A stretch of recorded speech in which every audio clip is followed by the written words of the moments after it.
Welcome in the class. I'm Babaljeet Kaur. ਅੱਜ ਆਪਣੀ 9th class science Punjabi medium ਦਾ ਚੈਪਟਰ 10 ਗੁਰੂਤਾ ਆਕਰਸ਼ਣ ਗ੍ਰੈਵੀਟੇਸ਼ਨ ਆਪਾਂ ਇਹਦੇ ਵਿੱਚ ਸਮਝਾਂਗੇ। ਤਾਂ ਸਭ ਤੋਂ ਪਹਿਲਾਂ ਤਾਂ ਦੇਖੋ ਆਪਣੇ ਕੋਲ ਗੁਰੂਤਾ ਆਕਰਸ਼ਣ ਹੁੰਦਾ ਕੀ ਹੈ। ਆਪਾਂ ਪਿਛਲਾ ਚੈਪਟਰ ਜਿਹੜਾ 8th ਤੇ 9th ਪੜ੍ਹ ਕੇ ਆਂਦਾ ਉਹਨਾਂ ਦੇ ਵਿੱਚ ਆਪਾਂ ਕੀ ਪੜ੍ਹਿਆ ਸੀਗਾ ਕਿ ਵਸਤੂ ਕਿਵੇਂ ਗਤੀ ਕਰਦੀ ਆ, ਬਲ ਦਾ ਉਹਨਾਂ ਦੀ ਗਤੀ ਦੇ ਉੱਪਰ ਕੀ ਪ੍ਰਭਾਵ ਪੈਂਦਾ, ਕਿ ਜੇ ਆਪਾਂ ਬਲ ਲਗਾਉਂਦੇ ਆ ਤਾਂ ਉਹਨਾਂ ਵਸਤੂ ਦੀ ਆਕਾਰ ਸਥਿਤੀ ਦੇ ਵਿੱਚ ਕੀ ਬਦਲਾਅ ਕਰ ਸਕਦੇ ਹਾਂ, ਗਤੀ ਨੂੰ ਵੱਧ ਜਾਂ ਘੱਟ ਕਰ ਸਕਦੇ ਹਾਂ। ਤਾਂ ਇਹ ਸਾਰਾ ਕਿਹਦੇ ਪ੍ਰਭਾਵ ਦੇ ਕਾਰਨ ਹੁੰਦਾ ਸੀ? ਬਲ ਦੇ ਕਾਰਨ। ਜੇ ਕਿਸੇ ਵਸਤੂ ਨੂੰ ਆਪਾਂ ਉੱਚੀ ਜਗ੍ਹਾ ਤੋਂ ਥੱਲੇ ਵੱਲ ਨੂੰ ਸੱਟਦੇ ਹਾਂ ਤਾਂ ਉਹ ਹਮੇਸ਼ਾ ਹੀ ਕੀ ਆ, ਧਰਤੀ ਦੇ ਵੱਲ ਡਿੱਗਦੀ ਹੈ। ਇਹ ਨਹੀਂ ਹੈਗਾ ਕਿ ਜੇ ਆਪਾਂ ਕੋਈ ਚੀਜ਼ ਥੱਲੇ ਨੂੰ ਸੱਟ ਰਹੇ ਹਾਂ ਤਾਂ ਉਹ ਉੱਪਰ ਨੂੰ ਚਲੀ ਜਾਊਗੀ। ਜਿੰਨੇ ਗ੍ਰਹਿ ਨੇ ਆਪਣੇ ਕੋਲ ਸਾਰੇ ਉਹ ਕੀ ਸੂਰਜ ਦੇ ਆਲੇ ਦੁਆਲੇ ਚੱਕਰ ਲਗਾਉਂਦੇ ਆ, ਚੰਨ ਧਰਤੀ ਦੇ ਦੁਆਲੇ ਚੱਕਰ ਲਗਾਉਂਦਾ। ਤਾਂ ਇਹਨਾਂ ਸਾਰੀਆਂ ਅਵਸਥਾਵਾਂ ਦੇ ਵਿੱਚ ਕੀ ਆ, ਜਿੰਨੀਆਂ ਆਪਣੇ ਕੋਲ ਵਸਤੂਆਂ ਦਿੱਤੀਆਂ ਨੇ, ਗ੍ਰਹਿ ਦਿੱਤੇ ਨੇ, ਚੰਨ, ਉਹਨਾਂ ਦੇ ਉੱਪਰ ਕੋਈ ਨਾ ਕੋਈ ਬਲ ਜ਼ਰੂਰ ਕਿਰਿਆ ਕਰਦਾ, ਜਿਨ੍ਹਾਂ ਦੇ ਕਰਕੇ ਹੀ ਇਹ ਚੀਜ਼ ਪੋਸੀਬਲ ਆ ਕਿ ਉਹ ਚੱਕਰ ਲਗਾ ਸਕਣ। ਆਪਣੇ ਕੋਲ ਸਾਇੰਟਿਸਟ ਆਈਜ਼ੈਕ ਨਿਊਟਨ ਨੇ ਇਸ ਤੱਥ ਨੂੰ ਸਮਝ ਗਏ ਸੀਗੇ ਕਿ ਇਹਨਾਂ ਸਾਰੀਆਂ ਅਵਸਥਾ ਦੇ ਵਿੱਚ ਇੱਕੋ ਬਲ ਕਿਰਿਆ ਕਰਦਾ। ਤਾਂ ਜਿਹੜਾ ਇਹਨਾਂ ਦੇ ਕਿਰਿਆ 'ਚ ਬਲ ਕੰਮ ਕਰ ਰਿਹਾ ਉਸ ਬਲ ਨੂੰ ਕੀ ਨਾਮ ਦਿੱਤਾ ਗਿਆ? ਗੁਰੂਤਾ ਆਕਰਸ਼ਣ ਬਲ, ਗ੍ਰੈਵੀਟੇਸ਼ਨਲ ਫੋਰਸ। ਤਾਂ ਇਸ ਚੈਪਟਰ ਦੇ ਵਿੱਚ ਆਪਣੇ ਕੋਲ ਕੀ ਆਊਗਾ ਸਾਰਾ? ਗੁਰੂਤਾ ਆਕਰਸ਼ਣ ਬਲ ਕੀ ਆ, ਕਿਵੇਂ ਕੰਮ ਕਰਦਾ, ਉਹਦਾ ਫਾਰਮੂਲਾ ਕੀ ਆ, ਸਰਬ ਵਿਆਪੀ ਗੁਰੂਤਾ ਆਕਰਸ਼ਣ ਨਿਯਮ ਕੀ ਆ, ਉਹਨਾਂ ਸਾਰਿਆਂ ਦੇ ਬਾਰੇ ਇਸ ਚੈਪਟਰ ਦੇ ਵਿੱਚ ਹੀ ਆਪਾਂ ਸਮਝਾਂਗੇ। ਤਾਂ ਫਸਟ ਟੌਪਿਕ ਆਪਣੇ ਕੋਲ ਹੈਗਾ ਗੁਰੂਤਾ ਆਕਰਸ਼ਣ। ਚੰਨ ਕੀ ਧਰਤੀ ਦੇ ਆਪਾਂ ਦੇਖਦੇ ਹਾਂ ਕਿ ਚੰਨ ਜਿਹੜਾ ਧਰਤੀ ਦੇ ਆਲੇ ਦੁਆਲੇ ਹੀ ਚੱਕਰ ਲਗਾਉਂਦਾ, ਹਮੇਸ਼ਾ ਵਸਤੂ ਨੂੰ ਉੱਪਰ ਸਿੱਟਿਆ ਤਾਂ ਉਹਨੇ ਥੱਲੇ ਹੀ ਆਉਣਾ ਹੈ। ਤਾਂ ਇਹ ਸਾਰੀ ਖੋਜ ਕਿੱਥੋਂ ਆਈ, ਕਿਵੇਂ ਖੋਜ ਹੋਈ, ਉਹ ਸਾਰਾ ਆਪਣੇ ਕੋਲ ਡਿਪੈਂਡ ਕਰਦਾ। ਜਿਹੜਾ ਇਹਦਾ ਕ੍ਰੈਡਿਟ ਆ ਉਹ ਸਾਰਾ ਕਿਹਨੂੰ ਜਾਂਦਾ ਹੈ? ਸਾਇੰਟਿਸਟ ਨਿਊਟਨ ਨੂੰ। ਤਾਂ ਇੱਕ ਦਿਨ ਜਿਹੜੇ ਸਾਇੰਟਿਸਟ ਨਿਊਟਨ ਨੇ ਉਹ ਇੱਕ ਦਰੱਖਤ ਦੇ ਹੇਠਾਂ ਬੈਠੇ ਸੀ। ਤਾਂ ਜਦੋਂ ਬੈਠੇ ਸੀ ਤਾਂ ਉੱਪਰੋਂ ਇੱਕ ਸੇਬ ਉਹਨਾਂ ਦੇ ਉੱਪਰ ਆ ਕੇ ਡਿੱਗਿਆ। ਤਾਂ ਜਦੋਂ ਸੇਬ ਉੱਪਰੋਂ ਥੱਲੇ ਡਿੱਗਿਆ ਤਾਂ ਉਸਨੇ ਨਿਊਟਨ ਨੂੰ ਇਹ ਸੋਚਣ ਲਈ ਮਜਬੂਰ ਕੀਤਾ ਕਿ ਸੇਬ ਥੱਲੇ ਵੱਲ ਨੂੰ ਹੀ ਕਿਉਂ ਆਇਆ, ਇਹ ਉੱਪਰ ਵੱਲ ਨੂੰ ਕਿਉਂ ਨਹੀਂ ਗਿਆ? ਆਪਾਂ ਤਾਂ ਕਦੇ ਇੰਨੀ ਚੀਜ਼ ਸੋਚੀ ਨਹੀਂ ਹੈਗੀ। ਤਾਂ ਇਹ ਸਾਇੰਟਿਸਟ ਨਿਊਟਨ ਦੀ ਹੀ ਖੋਜ ਸੀਗੀ ਕਿ ਉਹਨਾਂ ਨੇ ਇਨਵੈਂਸ਼ਨ ਕੀਤੀ ਸੀਗੀ ਕਿ ਇਹਦਾ ਰੀਜ਼ਨ ਕੀ ਹੈ, ਇਹਦਾ ਕਾਰਨ ਕੀ ਸੀਗਾ। ਤਾਂ ਉਹਨੇ ਸੋਚਿਆ ਕਿ ਜਿਹੜੀ ਧਰਤੀ ਆ ਉਹ ਸੇਬ ਨੂੰ ਆਪਣੇ ਵੱਲ ਆਕਰਸ਼ਿਤ ਕਰਦੀ ਹੈ, ਮਤਲਬ ਆਪਣੇ ਵੱਲ ਨੂੰ ਖਿੱਚਦੀ ਆ, ਤਾਂ ਕੀ ਉਹ ਚੰਨ ਨੂੰ ਵੀ ਆਪਣੇ ਵੱਲ ਨਹੀਂ ਖਿੱਚਦੀ ਆ ਜਾਂ ਨਹੀਂ ਖਿੱਚਦੀ? ਤਾਂ ਇਹ ਉਹਨੇ ਸੋਚਣਾ ਸ਼ੁਰੂ ਕਰ ਦਿੱਤਾ ਇਸ ਬਾਰੇ ਕਿ ਦੋਨੋਂ ਅਵਸਥਾਵਾਂ, ਕਿ ਜਦੋਂ ਸੇਬ ਧਰਤੀ ਉੱਪਰ ਡਿੱਗਿਆ ਅਤੇ ਚੰਨ ਧਰਤੀ ਦੇ ਦੁਆਲੇ ਚੱਕਰ ਲਗਾ ਰਿਹਾ ਸੀਗਾ, ਤਾਂ ਉਹਨਾਂ ਦੇ ਵਿੱਚ ਇੱਕੋ ਕਿਸਮ ਦਾ ਬਲ ਲੱਗ ਰਿਹਾ ਜਾਂ ਅਲੱਗ-ਅਲੱਗ ਕਿਸਮ ਦਾ ਬਲ ਲੱਗ ਰਿਹਾ ਹੈ। ਫਿਰ ਇਹ ਅੰਦਾਜ਼ਾ ਕੀ ਲਗਾਇਆ ਕਿ ਜਿਹੜੀਆਂ ਦੋਨੋਂ ਅਵਸਥਾਵਾਂ ਦਿੱਤੀਆਂ ਨੇ ਦੋਨਾਂ ਦੇ ਵਿੱਚ ਇੱਕੋ ਕਿਸਮ ਦਾ ਬਲ ਕੰਮ ਕਰਦਾ, ਇਹੀ ਬਲ ਜ਼ਿੰਮੇਵਾਰ ਜਿਹਦੇ ਕਰਕੇ ਸੇਬ ਧਰਤੀ ਦੇ ਉੱਪਰ ਥੱਲੇ ਵੱਲ ਨੂੰ ਡਿੱਗ ਰਿਹਾ ਹੈ।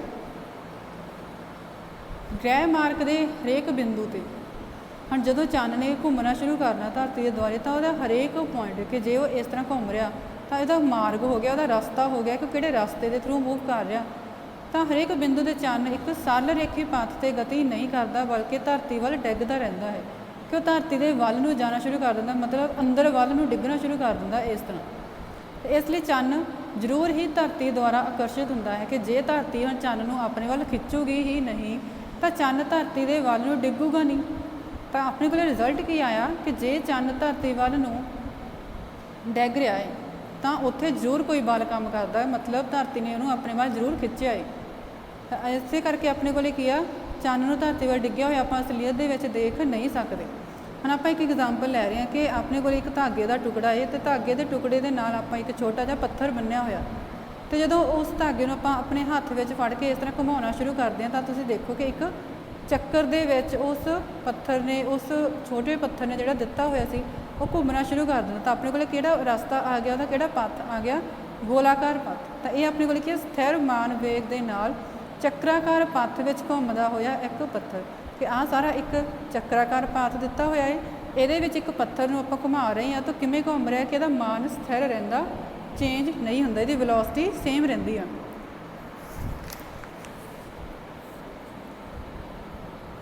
ਤਾਂ ਹੁਣ ਆਪਾਂ ਇਹਦੇ ਵਿੱਚ ਹੋਰ ਕੀ ਨੋਟ ਕਰਦੇ ਹਾਂ ਕਿ ਜੇ ਆਪਾਂ ਧਾਗੇ ਨੂੰ ਛੱਡ ਦਈਏ, ਧਾਗੇ ਨੂੰ ਛੱਡਣ ਤੋਂ ਪਹਿਲਾਂ ਪੱਥਰ ਇੱਕ ਨਿਸ਼ਚਿਤ ਚਾਲ ਨਾਲ ਚੱਕਰਾਕਾਰ ਪੱਥ ਵਿੱਚ ਗਤੀ ਕਰਦਾ ਹੈ ਕਿ ਲਗਾਤਾਰ ਉਸੇ ਚੱਕਰ ਦੇ ਵਿੱਚ ਘੁੰਮਦਾ ਰਹਿੰਦਾ ਜਿੰਨਾ ਟਾਈਮ ਆਪਾਂ ਉਹਨੂੰ ਛੱਡਦੇ ਨਹੀਂ ਹੈਗੇ।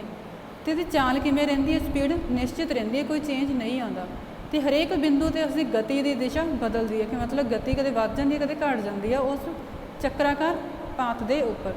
ਦਿਸ਼ਾ ਦੇ ਬਦਲਾਵ ਦੇ ਵਿੱਚ ਵੇਗ ਦਾ ਬਦਲਾਵ, ਜਿਹੜੀ ਵੈਲੋਸਿਟੀ ਦੇ ਵਿੱਚ ਚੇਂਜ ਆ ਰਿਹਾ, ਜਾਂ ਵੇਗ ਦੇ ਵਿੱਚ ਬਦਲਾਅ ਆਉਂਦਾ ਜਾਂ ਪ੍ਰਵੇਗ, ਉਹ ਦੋਨੇ ਚੀਜ਼ਾਂ ਸ਼ਾਮਲ ਨੇ ਜਿਹਦੇ ਕਰਕੇ ਉਹਦੀ ਦਿਸ਼ਾ ਦੇ ਵਿੱਚ ਚੇਂਜ ਆਉਂਦਾ।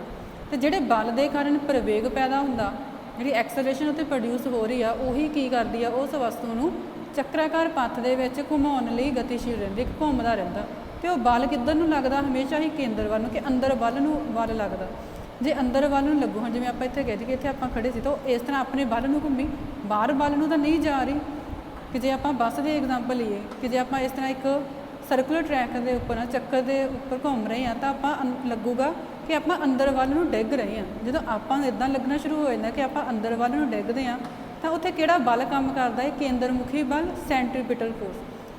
ਜੇ ਇਹ ਵਾਲਾ ਬਲ ਉੱਥੇ ਨਹੀਂ ਹੋਊਗਾ, ਇਸ ਬਲ ਦੀ ਅਣਹੋਂਦ ਵਿੱਚ ਪੱਥਰ ਸਰਲ ਰੇਖਾ ਤੇ ਮੁਕਤ ਰੂਪ ਵਿੱਚ ਗਤੀਸ਼ੀਲ ਹੋ ਜਾਂਦਾ ਹੈ, ਕਿ ਉਹਦੇ ਚੱਕਰਾਕਾਰ ਪੱਥ ਦੇ ਵਿੱਚ ਘੁੰਮਣਾ ਨਹੀਂ ਹੈਗਾ, ਉਹਨੇ ਕਿਹੜਾ ਪੱਥ ਲੈ ਲੈਣਾ, ਇੱਕ ਸਰਲ ਰੇਖਾ, ਇੱਕ ਸਟ੍ਰੇਟ ਲਾਈਨ, ਇਸ ਤਰ੍ਹਾਂ ਘੁੰਮੂਗਾ ਫਿਰ।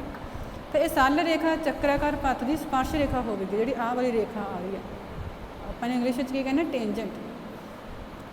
ਹਾਂ, ਇਸੇ ਕਰਕੇ ਕੀ ਰਿਜ਼ਲਟ ਹੈ ਕਿ ਜਿਹੜਾ ਧਰਤੀ ਦੇ ਦੁਆਲੇ ਚੰਨ ਘੁੰਮਦਾ, ਉਹਦੀ ਗਤੀ ਕਿਹੜੀ ਹੋਗੀ, ਕੇਂਦਰ ਮੁਖੀ ਬਲ, ਕੇ ਕੇਂਦਰ ਦੇ ਵੱਲ ਨੂੰ ਚੰਨ ਬਲ ਮਹਿਸੂਸ ਕਰਦਾ। ਤੇ ਕੇਂਦਰ ਮੁਖੀ ਬਲ ਧਰਤੀ ਦੇ ਆਕਰਸ਼ਣ ਬਲ ਦੇ ਕਾਰਨ ਹੁੰਦਾ। ਹੁਣ ਇਹ ਕੇਂਦਰ ਮੁਖੀ ਬਲ ਕਿੱਥੋਂ ਆਇਆ, ਧਰਤੀ ਨੇ ਉਸ ਨੂੰ ਆਪਣੇ ਵੱਲ ਖਿੱਚਣਾ ਸ਼ੁਰੂ ਕੀਤਾ ਸੀ, ਆਕਰਸ਼ਣ ਬਲ ਸੀ। ਤੇ ਜੇ ਕੋਈ ਇੱਦਾਂ ਦਾ ਬਲ ਨਾ ਹੋਊਗਾ ਤਾਂ ਚੰਨ ਕੀ ਕਰੂਗਾ, ਇੱਕ ਸਮਾਨ ਗਤੀ, ਕਿ ਉਹਦਾ ਮੋਸ਼ਨ ਸੇਮ ਰਹਿੰਦਾ, ਗਤੀ ਸਮਾਨ ਰਹੂ, ਕੋਈ ਚੇਂਜ ਨਹੀਂ ਆਊਗਾ, ਕੋਈ ਵੇਗ ਨਹੀਂ ਘਟੂਗਾ, ਕੋਈ ਪ੍ਰਵੇਗ ਵਧੂਗਾ ਨਹੀਂ, ਕੋਈ ਵੇਗ ਨਹੀਂ ਵਧੂ, ਕੁਛ ਵੱਧ ਘੱਟ ਨਹੀਂ ਹੋਊਗਾ, ਤਾਂ ਸਰਲ ਰੇਖੀ ਪੱਥ 'ਤੇ ਚੱਲਦਾ ਰਹੂ। ਹੁਣ ਜਿਹੜਾ ਸੇਬ ਡਿੱਗ ਰਿਹਾ ਸੀ ਉਹ ਧਰਤੀ ਦੇ ਵੱਲ ਆਕਰਸ਼ਿਤ ਹੁੰਦਾ, ਕਿ ਸੇਬ ਵੀ ਧਰਤੀ ਨੂੰ ਆਕਰਸ਼ਿਤ ਕਰਦਾ। ਜੇਕਰ ਅਜਿਹਾ ਹੈ ਤਾਂ ਧਰਤੀ ਨੂੰ ਸੇਬ ਵੱਲ ਗਤੀ ਕਰਦੇ ਨਹੀਂ ਦੇਖਦੇ। ਇਹਦਾ ਰੀਜ਼ਨ ਕੀ ਹੈ, ਗਤੀ ਦਾ ਤੀਜਾ ਨਿਯਮ ਆਪਣੇ ਕੋਲ ਕੀ ਸੀਗਾ, ਕਿ ਆਪਾਂ ਜਿਹੜਾ ਵੀ ਕੰਮ ਕਰਦੇ ਹਾਂ ਉਹਦੇ ਇਕੁਅਲ ਤੇ ਆਪੋਜ਼ਿਟ ਆਪਾਂ ਨੂੰ ਰਿਐਕਸ਼ਨ ਮਿਲਦੀ ਹੈ। For every action there is equal and opposite reaction. ਪਰ ਗਤੀ ਦਾ ਦੂਜਾ ਨਿਯਮ ਕੀ ਸੀਗਾ, ਕਿ ਕਿਸੇ ਦਿੱਤੇ ਹੋਏ ਬਲ ਲਈ ਪ੍ਰਵੇਗ ਵਸਤੂ ਦੇ ਪੁੰਜ ਦੇ ਉਲਟ ਅਨੁਪਾਤੀ ਹੁੰਦਾ ਹੈ। ਕਿ ਜੇ ਆਪਾਂ ਕਿਸੇ ਵੀ ਵਸਤੂ ਦੇ ਉੱਪਰ ਕਿੰਨੀ ਐਕਸਲਰੇਸ਼ਨ ਪ੍ਰੋਡਿਊਸ ਹੋਈ ਆ, ਤਾਂ ਉਹ ਵਸਤੂ ਦੇ ਪੁੰਜ ਦੇ ਉਲਟ ਅਨੁਪਾਤੀ ਆ, ਕਿਉਂਕਿ ਆਪਣੇ ਕੋਲ ਫੋਰਸ ਕਿਹਦੇ ਇਕੁਅਲ ਸੀ, ਮਾਸ ਇਨਟੂ ਐਕਸਲਰੇਸ਼ਨ। ਤਾਂ ਇੱਥੋਂ ਐਕਸਲਰੇਸ਼ਨ ਕਿਹਦੇ ਇਕੁਅਲ ਹੋ ਗਈ, F/m, ਮਤਲਬ A ਉਲਟ ਅਨੁਪਾਤੀ ਹੋ ਗਿਆ m ਦੇ। ਤਾਂ ਧਰਤੀ ਦੇ ਪੁੰਜ ਦੀ ਤੁਲਨਾ ਵਿੱਚ ਸੇਬ ਦਾ ਪੁੰਜ ਬਹੁਤ ਥੋੜਾ ਹੈ। ਹੁਣ m ਆਪਣੇ ਕੋਲ ਕੀ ਹੁੰਦਾ, ਮਾਸ, ਕਿ ਉਸ ਦਿੱਤੀ ਹੋਈ ਵਸਤੂ ਦਾ ਭਾਰ ਕਿੰਨਾ ਹੈ, ਪੁੰਜ ਕਿੰਨਾ ਆਪਣੇ ਕੋਲ, ਤਾਂ ਭਾਰ ਆਪਣੇ ਕੋਲ ਹੋਊਗਾ w ਦੇ ਨਾਲ, ਪੁੰਜ ਆਪਣੇ ਕੋਲ m ਦੇ ਨਾਲ। ਹੁਣ ਦੇਖੋ ਇਹਦੇ ਵਿੱਚ ਕਿ ਉਲਟ ਅਨੁਪਾਤੀ ਆ, ਮਤਲਬ ਜੇ ਪੁੰਜ ਵਧੂਗਾ ਤਾਂ ਪ੍ਰਵੇਗ ਘਟੂਗਾ, ਪੁੰਜ ਘਟੂਗਾ ਪ੍ਰਵੇਗ ਵਧੂਗਾ, ਉਲਟ ਹੋਣਗੇ ਇੱਕ ਦੂਜੇ ਤੋਂ। ਜੇ ਹੁਣ ਆਪਾਂ ਸੇਬ ਦੀ ਗੱਲ ਕਰੀਏ, ਸੇਬ ਦਾ ਪੁੰਜ ਆਪਣੇ ਕੋਲ ਕੀ ਘੱਟ ਆ, ਬਟ ਉਹਦਾ ਪ੍ਰਵੇਗ ਕੀ ਹੋਊਗਾ, ਬਹੁਤ ਜ਼ਿਆਦਾ ਬਣੂਗਾ। ਇਸੇ ਕਰਕੇ ਅਸੀਂ ਧਰਤੀ ਨੂੰ ਸੇਬ ਵੱਲ ਗਤੀ ਕਰਦੇ ਨਹੀਂ ਦੇਖਦੇ। ਹੁਣ ਆਪਣੇ ਸੂਰਜ ਮੰਡਲ ਵਿੱਚ ਕੀ ਆ, ਸਾਰੇ ਗ੍ਰਹਿ ਸੂਰਜ ਦੇ ਦੁਆਲੇ ਪਰਿਕਰਮਾ ਕਰਦੇ ਆ। ਸੂਰਜ ਅਤੇ ਗ੍ਰਹਿ ਦੇ ਵਿਚਕਾਰ ਇੱਕ ਬਲ ਹੋਂਦ ਰੱਖਦਾ ਹੈ, ਕਿ ਇੱਕ ਬਲ ਹਮੇਸ਼ਾ ਹੀ ਲੱਗਦਾ। ਤਾਂ ਨਿਊਟਨ ਨੇ ਕੀ ਸਿੱਟਾ ਕੱਢਿਆ, ਕਿ ਨਾ ਸਿਰਫ ਚੰਨ ਅਤੇ ਸੇਬ ਨੂੰ ਧਰਤੀ ਆਕਰਸ਼ਿਤ ਕਰਦੀ ਹੈ, ਕਿ ਬ੍ਰਹਿਮੰਡ ਦੇ ਵਿੱਚ ਜਿੰਨੀਆਂ ਵੀ ਵਸਤੂਆਂ ਨੇ ਉਹ ਸਾਰੀਆਂ ਹੀ ਇੱਕ ਦੂਜੇ ਨੂੰ ਆਕਰਸ਼ਿਤ ਕਰਦੀਆਂ ਨੇ। ਅਤੇ ਇਸ ਆਕਰਸ਼ਣ ਬਲ ਨੂੰ ਆਪਾਂ ਕੀ ਨਾਮ ਦਿੰਦੇ ਹਾਂ, ਗੁਰੂਤਾ ਆਕਰਸ਼ਣ ਬਲ। ਗੁਰੂਤਾ ਆਕਰਸ਼ਣ ਦਾ ਸਰਬ ਵਿਆਪੀ ਨਿਯਮ। ਬ੍ਰਹਿਮੰਡ ਦੇ ਵਿੱਚ ਜਿੰਨੀਆਂ ਵੀ ਵਸਤੂਆਂ ਨੇ ਉਹ ਹਰੇਕ ਦੂਜੀ ਵਸਤੂ ਨੂੰ ਇੱਕ ਬਲ ਦੇ ਨਾਲ ਆਕਰਸ਼ਿਤ ਕਰਦੀ ਆ। ਅਤੇ ਇਹ ਬਲ ਕਿਵੇਂ ਲੱਗਦਾ ਹੈ, ਉਹਨਾਂ ਦੇ ਪੁੰਜ ਦੇ ਗੁਣਨਫਲ ਦੇ ਸਿੱਧਾ ਅਨੁਪਾਤੀ ਹੁੰਦਾ, ਅਤੇ ਉਹਨਾਂ ਦੇ ਕੇਂਦਰਾਂ ਵਿਚਕਾਰ ਜਿਹੜੀ ਦੂਰੀ ਆ ਉਹਦੇ ਉਲਟ ਅਨੁਪਾਤੀ। ਦੋ ਵਸਤੂਆਂ ਨੇ A ਤੇ B, ਉਹਨਾਂ ਨੂੰ ਕਿੰਨੀ ਦੂਰੀ ਦੇ ਉੱਪਰ ਆਪਾਂ ਰੱਖਿਆ ਹੈ, D ਦੇ ਉੱਪਰ। ਤਾਂ ਇਹਨਾਂ ਦਾ ਮਾਸ ਪੁੰਜ ਕਿੰਨਾ ਆਪਣੇ ਕੋਲ, ਇਹਦਾ ਹੈਗਾ ਕੈਪੀਟਲ M, ਇੱਧਰ ਆਪਣੇ ਕੋਲ ਕਿੰਨਾ ਹੀ M। ਗੁਣਨਫਲ ਦੇ ਸਿੱਧਾ ਅਨੁਪਾਤੀ, ਕਿਉਂਕਿ ਕਿਹਦਾ ਗੁਣਨਫਲ ਲੈਣਾ, ਪੁੰਜ ਦਾ, M M। F ਕਿਹਦੇ ਇਕੁਅਲ ਹੋ ਗਿਆ, G M M/d²। D ਆਪਣੇ ਕੋਲ ਕੀ ਸੀਗੀ, ਦੋਨਾਂ ਦੇ ਵਿਚਕਾਰ ਦੂਰੀ, ਵਰਗ ਦੇ ਉਲਟ ਅਨੁਪਾਤੀ। ਤਾਂ ਹੁਣ ਆਪਣੇ ਕੋਲ ਨੈਕਸਟ ਇਹਦੇ ਵਿੱਚ ਕੀ ਹੋਊਗਾ, M ਅਤੇ M ਪੁੰਜ ਵਾਲੀਆਂ ਦੋ ਵਸਤੂਆਂ ਸੀ ਜਿਨ੍ਹਾਂ ਨੂੰ ਆਪਾਂ D ਦੂਰੀ 'ਤੇ ਰੱਖਿਆ। ਅਤੇ ਦੋਨਾਂ ਵਸਤੂਆਂ ਦੇ ਵਿਚਕਾਰ ਕਿਹੜਾ ਫੋਰਸ ਆਕਰਸ਼ਣ ਬਲ ਕੰਮ ਕਰਦਾ ਹੈ, F। ਗੁਰੂਤਾ ਆਕਰਸ਼ਣ ਦੇ ਸਰਬ ਵਿਆਪੀ ਨਿਯਮ ਦੇ ਅਨੁਸਾਰ, ਕਿ ਹੁਣ ਉਹਨਾਂ ਨੇ ਕੀ ਡਿਫਾਈਨ ਕੀਤਾ ਸੀਗਾ, ਕਿ ਜੇ ਦੋ ਵਸਤੂਆਂ ਦਿੱਤੀਆਂ ਹੋਈਆਂ ਨੇ ਤਾਂ ਉਹਨਾਂ ਦੇ ਵਿਚਕਾਰ ਜਿਹੜਾ ਬਲ ਆ, ਜੇ ਆਪਾਂ ਦੋਨੋਂ ਪੁੰਜ ਨੂੰ ਗੁਣਾ ਕਰਦੇ ਹਾਂ ਤਾਂ ਉਹਦੇ ਡਾਇਰੈਕਟਲੀ ਡਿਪੈਂਡ ਕਰੂਗਾ, ਸਿੱਧਾ ਅਨੁਪਾਤੀ ਹੋਊਗਾ। ਅਤੇ ਉਹਨਾਂ ਦੇ ਵਿਚਕਾਰ ਜਿਹੜਾ ਬਲ ਲੱਗ ਰਿਹਾ ਉਹ ਦੂਰੀ ਦੇ ਨਾਲ ਕਿਵੇਂ ਚੇਂਜ ਹੋਊਗਾ, ਉਹਨਾਂ ਦੇ ਵਰਗ ਦੇ ਉਲਟ ਅਨੁਪਾਤੀ।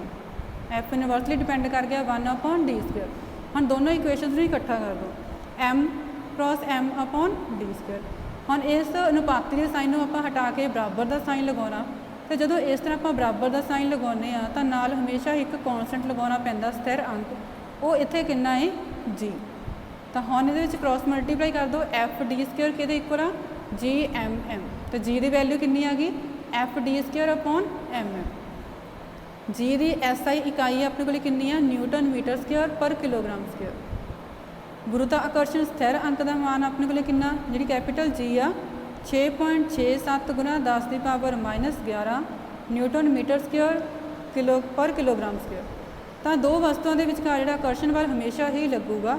तो आप अपने को जो कोई भी बैठा इंसान अपना कोई दोस्त आ कि आप बस में जा रहे हैं, कोई होर अपने नाल बैठा, हमेशा ही अपने विचकार भी कोई ना कोई बल लगता है। Thank you.